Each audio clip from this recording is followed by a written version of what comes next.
I left my family on Thanksgiving Day, but when my sister called and asked me to come, I saw my younger golden brother drunk, yelling at mom and sister. Thanksgiving was always the worst day of the year for me. This wasn't because I hated turkey or couldn't stand football on TV. No, the problem was my family. Every year, like clockwork, I'd find myself trapped in a room full of people who, if they weren't bound by blood, would never choose to spend more than 5 minutes together. And this year, at the ripe age of 30, I had a sinking feeling it was going to be worse than ever. I spent most of the morning pacing around my apartment. My girlfriend, Riley, kept telling me to relax, but how could I? My family didn't just bring drama. They manufactured it, cultivated it, and served it up with a side of mashed potatoes. Alex, Riley said from the couch, scrolling through her phone. She didn't even look up. You've been in the bathroom twice in the last 10 minutes. You're not going to survive dinner if you don't calm down. Easy for her to say. Riley wasn't coming. She had work. Or at least, that's what she claimed. I suspected she just didn't want to deal with the circus. I didn't blame her. What if I just didn't go? I asked, halfway serious. You've been saying that for years, and you always go. Riley smirked.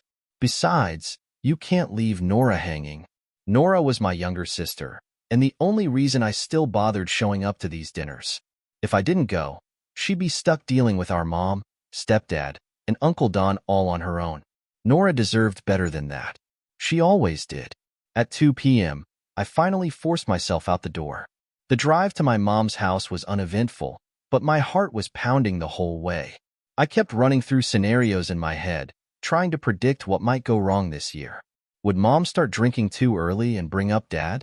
Would Uncle Don launch into one of his conspiracy theories about how Thanksgiving was a ploy by Big Cranberry?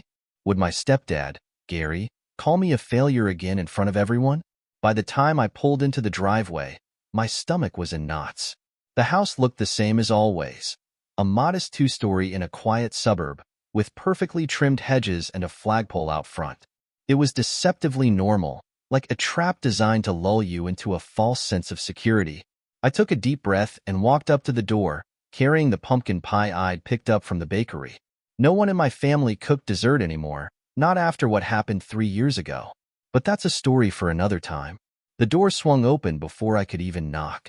It was Mom, wearing an apron that said, "Gobble till you wobble," and a smile that didn't quite reach her eyes. "Alex," she said, pulling me into a hug that was too tight.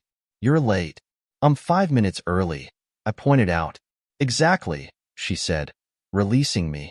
"Go say hi to everyone. They're in the living room." The living room was already a minefield. Uncle Don was on the couch, nursing a beer and loudly complaining about cancel culture. My stepdad, Gary, was in his recliner, flipping through channels with the TV remote like he was conducting an orchestra. Nora was perched on the arm of the couch, scrolling on her phone with a bored expression. "Alex," Uncle Don bellowed when he saw me. "There he is. Still working that dead-end job?" "Nice to see you too, Don," I said, setting the pie on the coffee table. I glanced at Nora, who gave me a subtle nod of solidarity. "Alex, you're just in time," Gary said without looking away from the TV. "We were talking about how millennials are ruining everything." "Great," I muttered, sinking into the armchair closest to Nora. Wouldn't want to miss that. The next hour passed in a haze of awkward small talk and passive-aggressive jabs. Mom floated in and out of the room, refilling drinks and checking on the turkey. Uncle Don told the same 3 stories he told every year. Gary made a point of asking me how much I was making these days, then shaking his head when I answered. Just when I thought it couldn't get worse, the doorbell rang. "Who else is coming?" I asked Nora, but she just shrugged. Mom rushed to the door, her heels clicking against the hardwood floor. When she opened it, I heard a voice I hadn't expected to hear. "Surprise," it said, bright and cheery. It was Ashley, my ex-girlfriend. My jaw nearly hit the floor. What the hell was she doing here? "Alex," she said when she saw me, striding into the living room like she owned the place. "It's been ages." I stood up, dumbfounded. "Ashley, what are you doing here?" "Your mom invited me," she said, beaming. "We've been keeping in touch." Of course they had. Mom always loved Ashley. She never stopped bringing her up after we broke up, no matter how many times I told her it was over. Nora looked like she was trying not to laugh. Uncle Don looked like he was about to say something wildly inappropriate. And Gary, well, Gary just kept flipping through channels. Isn't this great? Mom said, clapping her hands together. Just like old times. I wanted to scream. Instead, I plastered on a fake smile and said, yeah, great. Ashley sat down next to me on the couch, way too close for comfort. So, how have you been? She asked, her tone syrupy sweet. Fine, I said through gritted teeth. You? Oh, amazing, she said. I just got back from Europe. I'm working for a startup now. It's been so rewarding. That's nice, I said, wishing I could disappear into the cushions. The rest of the evening was a blur of uncomfortable conversations and escalating tension. By the time dinner was served, I was ready to explode. Mom kept steering the conversation toward Ashley, practically singing her praises. Gary kept making snide comments about my career. Uncle Don tried to convince Nora to invest in his latest scheme, a cryptocurrency he called Turkey Coin, and Ashley acted like we were still dating, laughing at my jokes and touching my arm like we were back in college. Finally, I couldn't take it anymore. I stood up, my chair scraping loudly against the floor. Excuse me, I said, heading for the door. Alex, Mom called after me. Where are you going? I need some air, I said, stepping outside. The cold November air hit me like a slap to the face, but it felt good. It felt real. I leaned against the porch railing, staring out at the quiet street. I could hear the muffled sounds of my family arguing inside, and for the first time all day, I felt like I could breathe. Then the door creaked open behind me. It was Nora. You okay? She asked, her voice soft. Not really, I admitted. She nodded, pulling her coat tighter around her. Me neither. We stood there in silence for a while, just listening to the wind rustle through the trees. Despite everything, I was glad Nora was there. At least I wasn't alone in this mess. Thanksgiving dinner wasn't just about turkey and awkward silences. It was a stage for my family's endless drama, and everyone had their roles to play. Growing up, I'd learned this dynamic the hard way. Zach, my older brother, was the golden boy. He could do no wrong in my mom's eyes, even when he did plenty of wrong. I, Alex, was the black sheep, the screw-up who never lived up to expectations. And Megan, my younger half-sister, was the underappreciated one, quietly fading into the background while the rest of us soaked up all the dysfunction. Zach's presence at Thanksgiving always added an extra layer of tension, and this year was no exception. He strolled in about an hour late, as if the whole thing couldn't start without him. Zach was tall, broad-shouldered, and confident in a way that made people forgive him for being an absolute ass. He wore an expensive blazer and carried a bottle of wine that probably cost more than my monthly rent. Alex, he boomed, clapping me on the shoulder like we were best friends. Still living the dream? Still living, I muttered, pulling away from his grip. His cologne was overpowering, the kind of scent that screamed, "I'm better than you." Mom rushed over to greet him, her face lighting up like a Christmas tree. Zach, there you are. We were just talking about you. Of course you were, he said, flashing his perfect smile. It's not a party until I'm here. Nora, who had come back inside with me, leaned over and whispered, "Here we go." I nodded, bracing myself. Megan arrived a little later, slipping in quietly with a pie she'd baked herself. She was dressed simply, in a sweater and jeans, her hair pulled back into a ponytail. Megan had always been the practical one, the peacemaker. She didn't say much, but when she did, it was usually something thoughtful or kind. Naturally, no one paid much attention to her.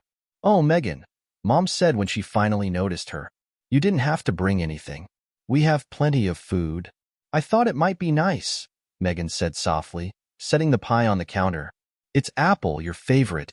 "That's sweet," Mom said, already turning her attention back to Zach, who was regaling everyone with a story about his latest business deal. Dinner started late, as it always did, because Mom insisted on everything being perfect. The table was set with her best china, and the centerpiece was a garish arrangement of plastic leaves and mini pumpkins. Zach sat at the head of the table, of course, with Mom and Gary flanking him like loyal subjects. I ended up at the far end, next to Megan, which was fine by me. The first 20 minutes of dinner were relatively tame. Zach talked about his job, his car, his vacation plans. Mom hung on his every word, nodding and laughing like he was a stand-up comedian. Gary chimed in occasionally, mostly to agree with Zach or make some comment about kids these days. Megan tried to contribute, but her voice was usually drowned out by someone else's. Then, inevitably, Zach turned his attention to me. "So, Alex," he said, smirking, "still working at that little tech support job?" "It's IT consulting," I corrected, not for the first time. Right, he said, waving a hand dismissively. "And how's that going? Fix any printers lately?"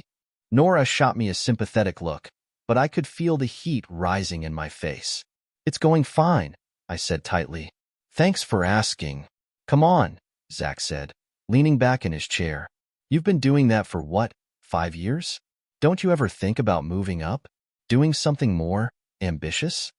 "Not everyone wants to be a corporate overlord," I snapped before I could stop myself. The room went quiet. Mom looked like she wanted to say something but didn't.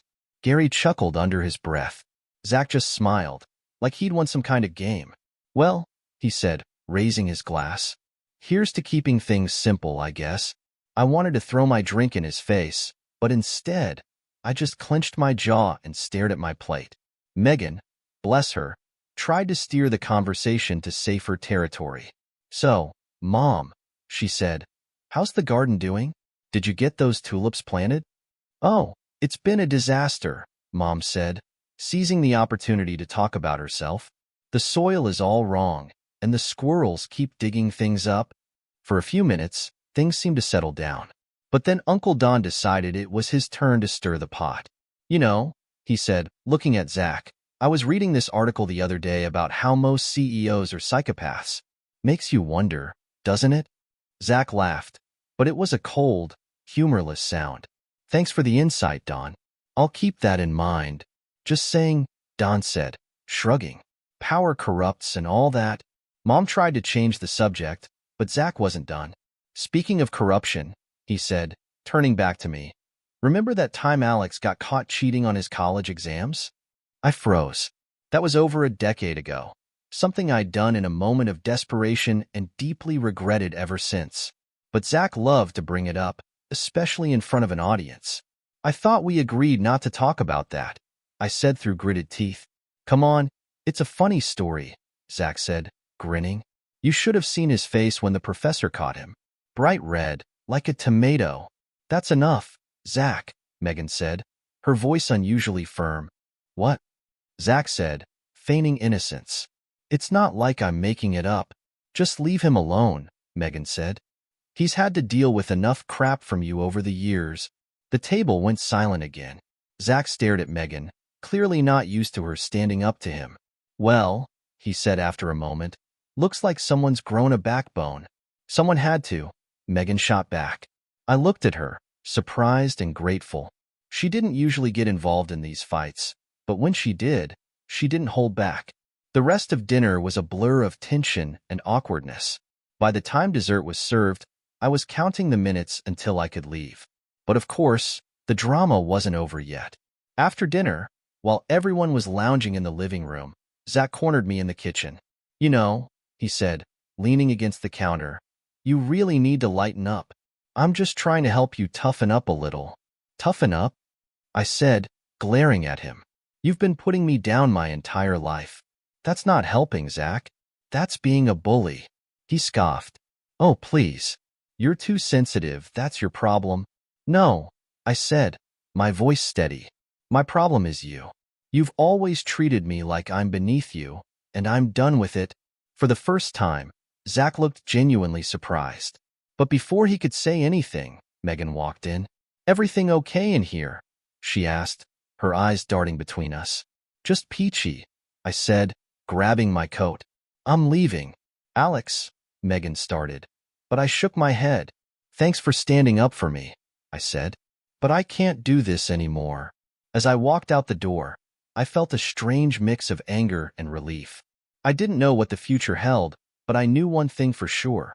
I was done playing my assigned role in this family circus. Thanksgiving dinner began with all the usual formalities. Awkward small talk, forced smiles, and the unmistakable tension that came with being in the same room as Zach. As we all sat down at the table, I could feel the weight of unspoken resentments hanging in the air. Mom had gone all out with the decorations, from the embroidered turkey placemats to the flickering candle centerpiece. But no amount of festive decor could mask the simmering hostility. Zach, of course, took his usual spot at the head of the table, the throne he seemed to think he deserved. I was seated next to Megan, with Uncle Don on my other side. Across from me was Ashley, my ex, who was still chatting away with Mom like she was part of the family. Every time I looked at her, my stomach churned. Why had Mom invited her? And why did Ashley agree to come? Everyone dig in, Mom announced, her voice bright and chipper, as if sheer enthusiasm could keep the peace. The first few minutes were quiet, apart from the clinking of silverware and the occasional compliment about the food. Megan tried to keep the conversation light, asking Gary about his golf game and Mom about her garden. But it didn't take long for Zach to take control. "So, Alex," Zach said, leaning back in his chair with a smug grin, "how's the IT gig treating you these days?" Here we go, I thought. "It's fine," I said curtly, focusing on my plate. "Just fine," he pressed, his tone dripping with condescension. "You've been there for what, 5 years? Still no promotion?" "Not everyone measures success the way you do, Zach," Megan interjected, clearly trying to defuse the situation. Zach ignored her.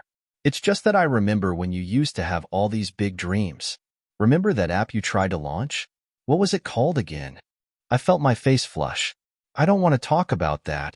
Right, Zach said, smirking. "It didn't work out, did it? But hey, at least you tried. That's what counts, right?" The table went silent. Even Uncle Don, who usually loved to jump in with his own brand of inappropriate commentary, stayed quiet. I could feel everyone's eyes on me, waiting to see how I would respond. "Can we please talk about something else?" Megan said, her voice tense. Zach raised his hands in mock surrender. Sure. I'm just trying to catch up. No hard feelings, right, Alex?" I clenched my jaw, refusing to take the bait. But inside, I was seething. This was exactly why I hated these dinners. No matter what I did, Zach always found a way to make me feel small. As the meal went on, Zach continued to dominate the conversation, bragging about his latest promotion and the fancy car he'd just bought. Mom hung on his every word, laughing at his jokes and nodding approvingly. Gary chimed in occasionally, adding his own brand of smugness. Even Ashley seemed to be enjoying herself, smiling and laughing like she didn't notice the tension. Meanwhile, Megan kept trying to steer the conversation back to neutral topics. She asked Mom about her plans for Christmas, complimented the stuffing, and even tried to get Uncle Don talking about his conspiracy theories. But no matter what she did, Zach always found a way to bring the focus back to himself, or to me. At one point, he turned to Ashley and said, "So, Ashley, what's it like seeing Alex again? Bet it brings back some memories, huh?" Ashley laughed nervously. "It's nice. It's been a long time." "Yeah," Zach said, grinning. "I always thought you two were a great couple. Too bad it didn't work out." "Okay, that's enough," I snapped, slamming my fork down on the table. The sound echoed through the room, and everyone went quiet. Zach raised an eyebrow, clearly enjoying himself. "What's the matter, Alex? Can't take a joke?" "I'm tired of your jokes," I said, my voice shaking with anger. "Every time we get together, you find a way to put me down. I'm done." "Whoa," Zach said, leaning back in his chair. "Someone's got a chip on their shoulder." "Maybe I do," I shot back. "And maybe it's because I've spent my whole life listening to you tear me down. You think you're better than me, but you're not. You're just a bully." The words hung in the air, heavy and raw. For a moment, no one said anything. Then Mom spoke up, her voice trembling. "Alex, that's enough. This is Thanksgiving. Can't we all just get along?" "No, Mom," I said, standing up. "I'm not going to sit here and pretend everything's fine when it's not. Zach has been treating me like crap for years, and I'm done." "Alex," Megan said softly, reaching out to touch my arm. Please, let's just finish dinner. I looked at her, then at the rest of the table. Mom looked like she was about to cry. Gary was shaking his head. Uncle Don was staring at his plate, clearly uncomfortable. And Zach was smiling, like he'd just won a prize. I'm sorry, I said, my voice firm, but I can't do this anymore. With that, I walked out of the dining room, leaving my plate untouched. I grabbed my coat from the hallway and stepped outside, the cold air hitting me like a slap to the face. My hands were shaking, but I didn't know if it was from the cold or the adrenaline. A few minutes later, the door opened behind me. I turned, expecting to see Megan, but it was Ashley. She stood there awkwardly, her arms wrapped around herself for warmth. Alex, she said hesitantly, are you okay? No, I said bluntly, but thanks for asking. She nodded, looking down at her feet. I didn't mean to make things worse. If I'd known it was going to be like this, I wouldn't have come. It's not your fault, I said. This is just how my family is. We stood there in silence for a moment, the tension between us palpable. Finally, Ashley spoke. For what it's worth, I think you were right to stand up to him. Zach's a jerk. Yeah, I said bitterly, but he's Mom's favorite jerk. Ashley didn't respond, and after a few more seconds, she went back inside. I stayed on the porch, staring out at the dark, empty street. The wind was picking up, rustling the leaves on the ground, but I barely noticed. All I could think about was the look on Zach's face when I finally called him out. He hadn't been expecting it. None of them had. For the first time in years, I felt like I'd done something right. It wasn't much, but it was a start. The moment I stormed out of my mom's house, I felt the weight of years of frustration lift off my shoulders. The cold November air stung my face, but I didn't care. My breath came out in sharp bursts, the adrenaline still pumping through my veins. I shoved my hands into my coat pockets and started walking down the quiet suburban street, my mind racing. How had it come to this? Thanksgiving was supposed to be a time for family, for gratitude, but every year, it turned into a battlefield. And this time, I wasn't going to be the casualty. I didn't have a destination in mind. I just needed to get away. My feet carried me down the street, past houses lit up with warm, welcoming lights. Inside, other families were probably laughing, eating, and sharing stories. The kind of Thanksgiving I used to wish for as a kid. My phone buzzed in my pocket. I ignored it at first, but it buzzed again and again. Finally, I pulled it out. It was Megan. Megan, Alex, please come back. We can't just leave things like this. I sighed and typed a quick reply. Not happening. I can't deal with them anymore. Her response came almost instantly. I understand, but it's not fair to leave me here alone with them. She wasn't wrong.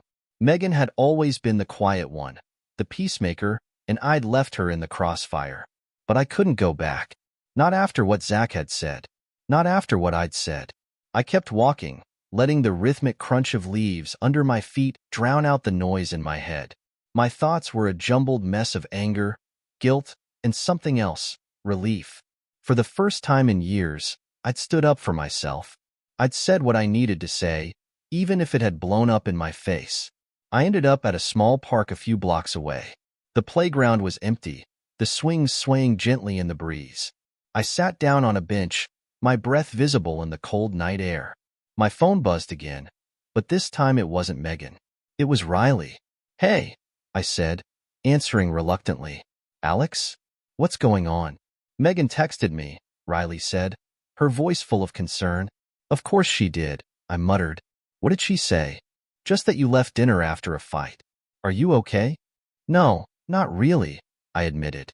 But I couldn't stay there. It's the same crap every year, Riley. Zach makes me feel like a failure. Mom takes his side, and Gary just sits there like a smug bastard. I can't do it anymore. There was a pause on the other end. I get it, she said finally. But running away doesn't fix anything. It's not running away, I said, my voice rising. It's standing up for myself. For once. Okay, Riley said quickly. I didn't mean to upset you. I hate seeing you like this. I sighed, pinching the bridge of my nose. I know. I'm sorry. I just need some time to cool off. All right, she said softly. But call me if you need anything, okay? Yeah, I said, though I wasn't sure I meant it. Thanks. After we hung up, I sat there for a long time, staring at the empty playground. The anger was starting to fade, replaced by a dull ache in my chest. I thought about Megan, still stuck at the house, probably trying to hold everything together. I thought about Mom, who would undoubtedly twist this into another story about how I was the difficult one. And I thought about Zach, smug and untouchable, always winning no matter what. I wanted to scream, to punch something, to cry, but instead, I just sat there, numb. A rustling sound broke through my thoughts. I looked up to see a figure approaching. For a moment, I thought it was Megan, but as they got closer, I realized it was Ashley. What are you doing here? I asked, more surprised than angry. I saw you leave, she said, shoving her hands into her coat pockets. I figured you might need someone to talk to. I laughed bitterly. And you thought you'd be that someone? Really? She flinched but didn't back down. Look, I know I'm probably the last person you want to see right now, but I know what it's like to deal with Zach and your mom. I've been there. Yeah, well, you chose to stay in their orbit, I said, my tone sharper than I intended. I didn't. Ashley sighed and sat down on the bench next to me. You're right. I did. But that doesn't mean I don't get it. They're toxic, Alex. They always have been.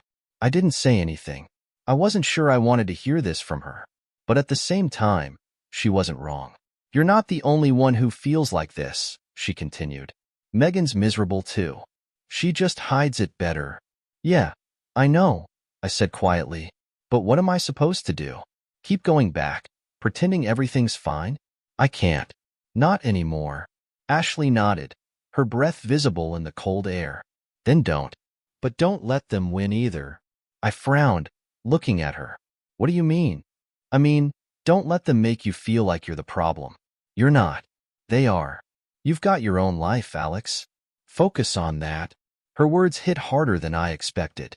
Maybe it was the exhaustion or the lingering anger, but for the first time, I felt like someone actually understood what I was going through, even if that someone was my ex.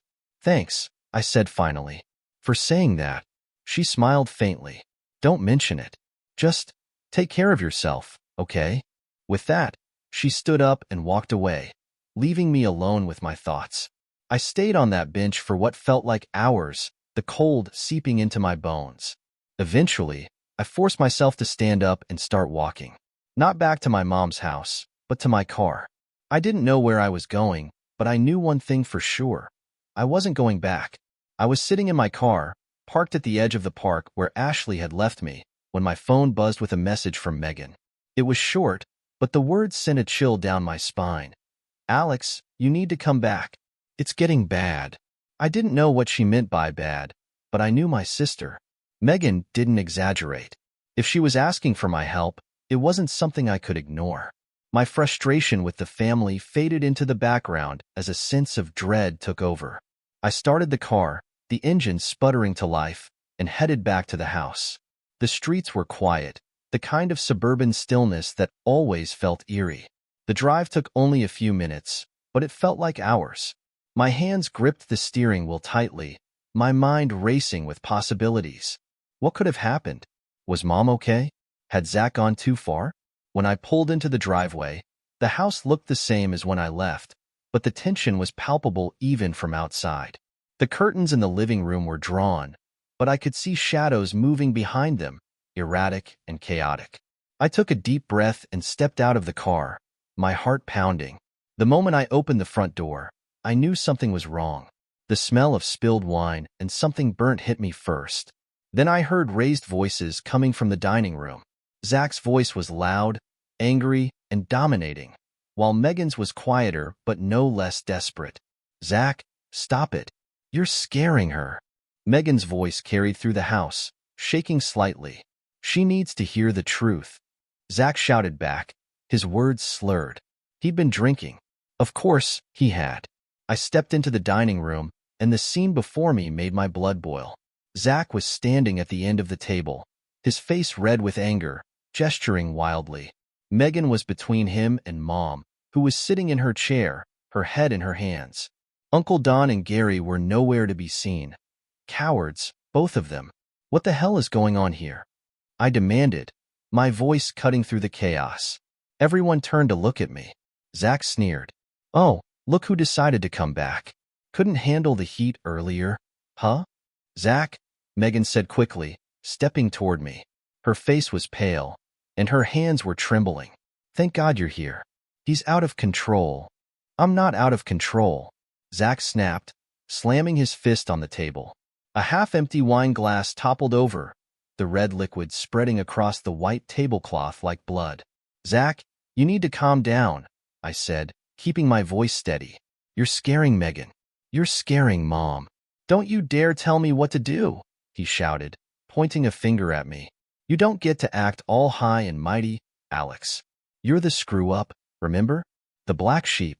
The one who always runs away.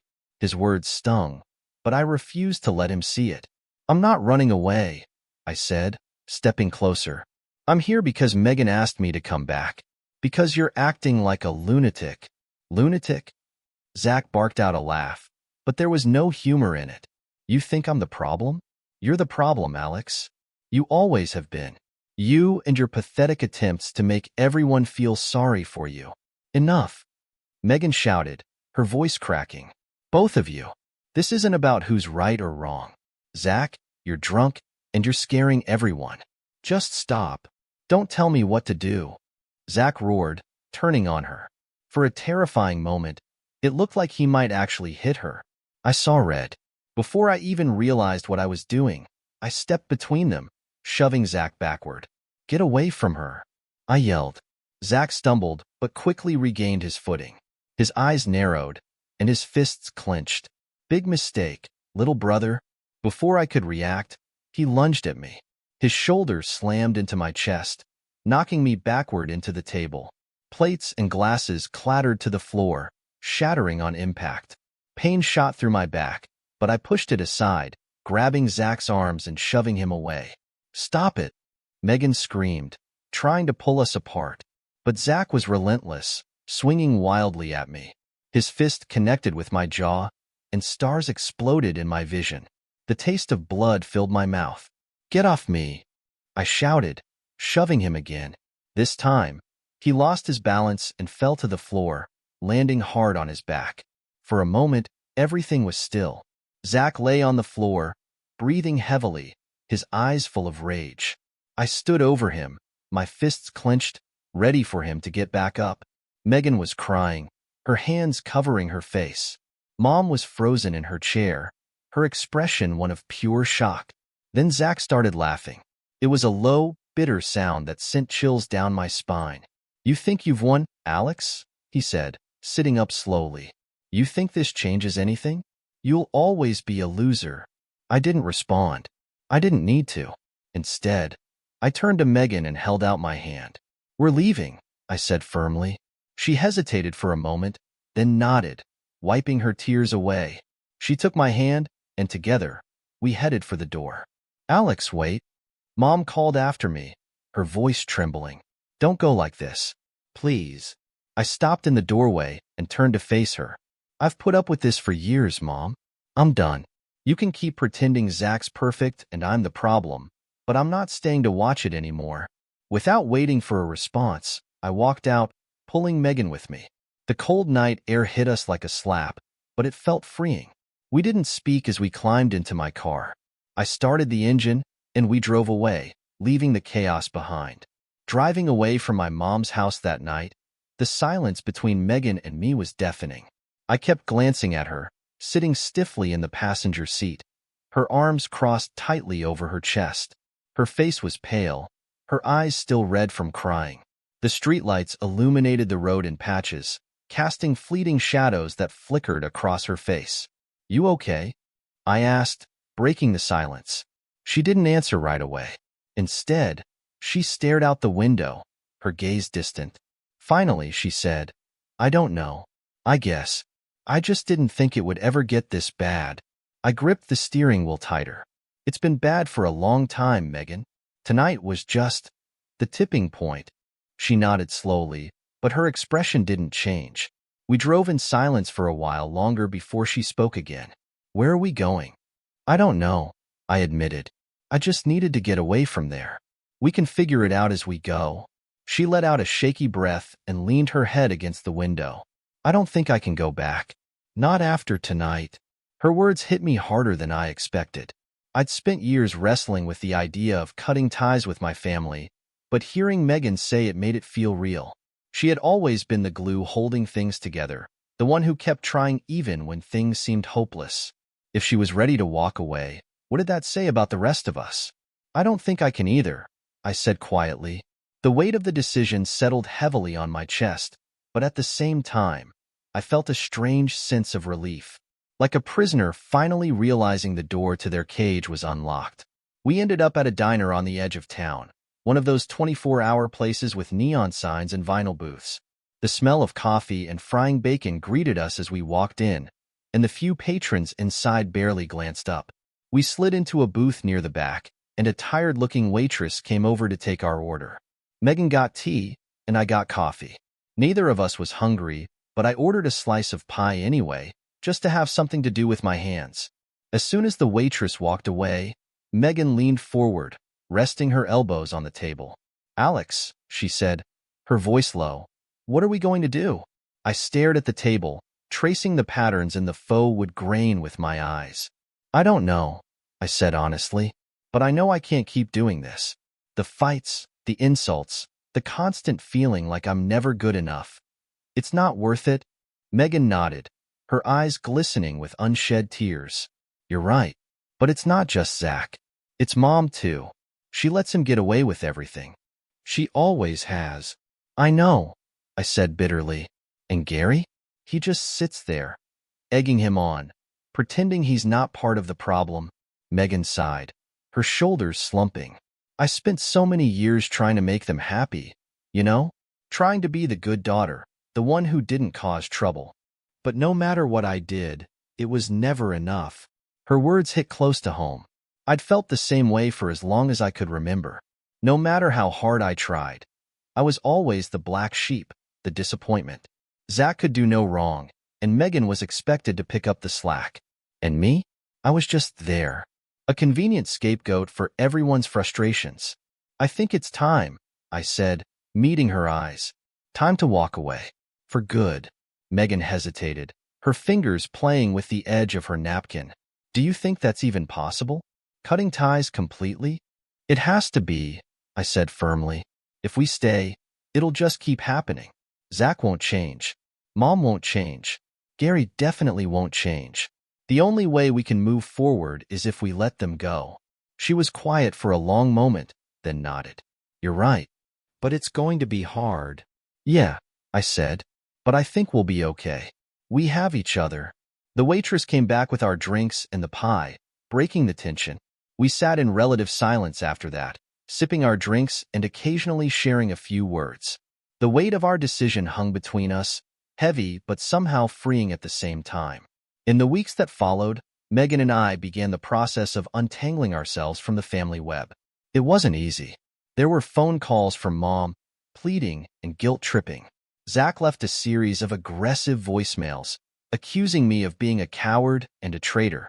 Even Gary tried to get involved, sending a condescending email about family loyalty and being the bigger person, but Megan and I stayed firm. We didn't respond to the messages. We didn't show up to family events. For the first time in our lives, we put ourselves first.